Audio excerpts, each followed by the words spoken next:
Genesis chapter 30. When Rachel saw that she was not bearing Jacob any children, she became jealous of her sister.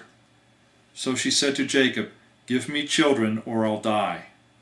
Jacob became angry with her and said, I am in the place of God. Who has kept you from having children?"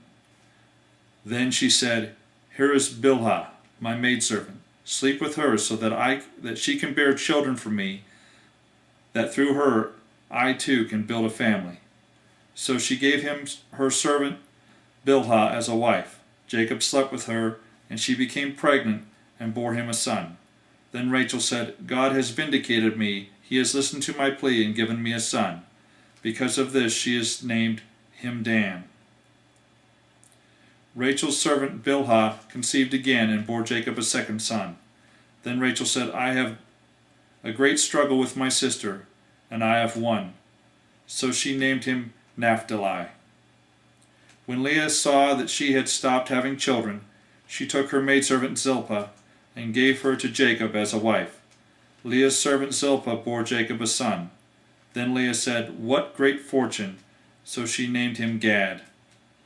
Leah's servant Zilpah bore Jacob a second son. Then Leah said, "How happy am I! The woman will call me happy." So she named him Asher. During wheat harvest, Reuben went out into the fields and found some mandrake plants, which he brought to his mother Leah.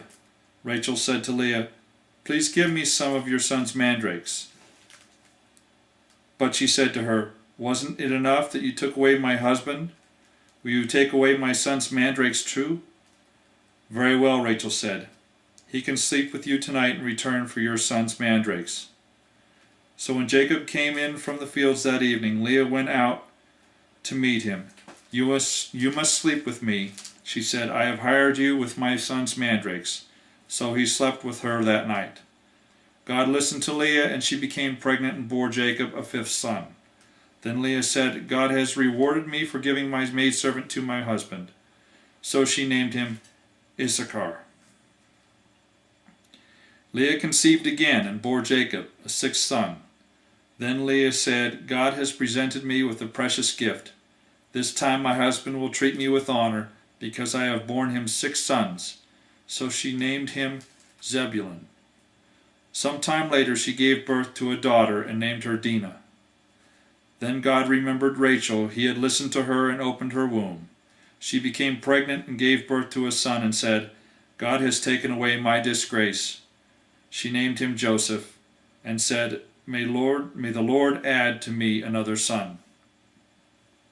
After Rachel gave birth to Joseph, Joseph said to Laban, "Send me on my way so I can go back to my own homeland.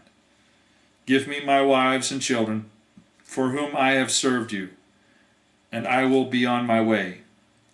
You know how much work I've done for you." But Laban said to him, "If I have found favor in your eyes, please stay. I have learned by divination that the Lord has blessed me because of you." He added, "Name your wages, and I will pay them." Jacob said to him, "You know how I have worked for you, and how your livestock have fared under my care. The little you had before I came has increased greatly, and the Lord has blessed you wherever I have been.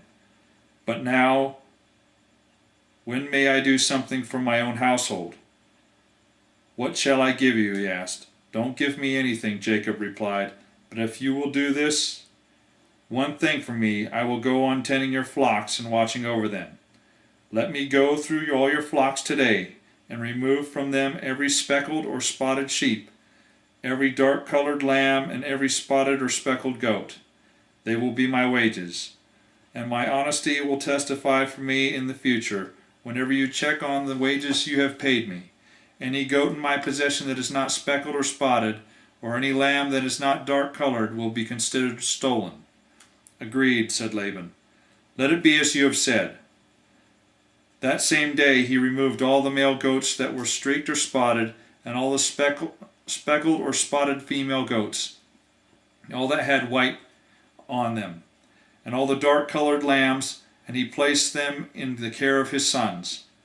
Then he put a 3-day journey between himself and Jacob. while Jacob continued to tend the rest of the Laban's flocks.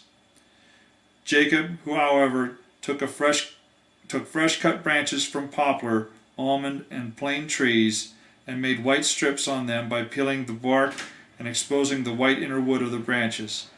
He then placed the peeled branches in all the watering troughs so that they would be directly in front of the flocks when they came to drink. When the flocks were in heat and came to drink, they made it in front of the branches. And they bore young that were streaked and speckled or spotted. Jacob set apart the young of the flock by themselves, but made the rest face the streaked and dark-colored animals that belonged to Laban. Thus he made separate flocks for himself, and did not put them with Laban's animals.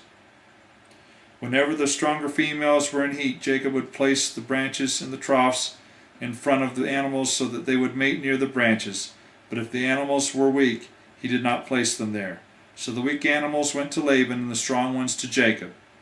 In this way the men grew exceedingly prosperous and came to own large flocks, and maidservants and manservants and camels and donkeys.